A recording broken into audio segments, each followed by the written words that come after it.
আমরা প্রতিদিনই প্রকৃতির থেকে কিছু না কিছু শিখি, হয় ঠেকে শিখি, না হলে দেখে শিখি। তা আজকে হাতিদের একটা দারুণ জিনিস দেখলাম। আমরা মানুষরা ভাবতাম যে আমাদের হয়তো মায়া মমতা বেশি, কিন্তু দেখুন একপাল হাতি জঙ্গলের মধ্যে নদী পার করছে, সাথে একটি মা হাতি তার বাচ্চাকে সঙ্গে নিয়ে চলছে।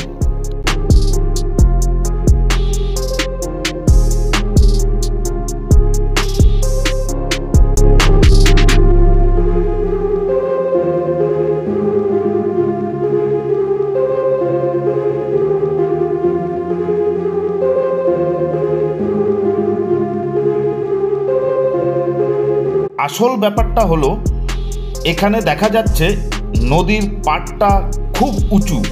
এবার দলের সবাই পার করে চলে গেল, কিন্তু আটকে গেল এই বাচ্চা হাতিটি।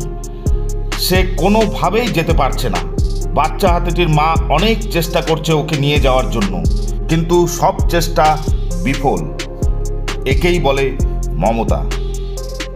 এখান থেকেই একটা জিনিস শিখলাম, যে মা তার বাচ্চাকে কোনো সময় ছেড়ে যায় না, সব সময়ের জন্য আগলে রাখে, সুরক্ষা দেয়, ভরসা দেয়।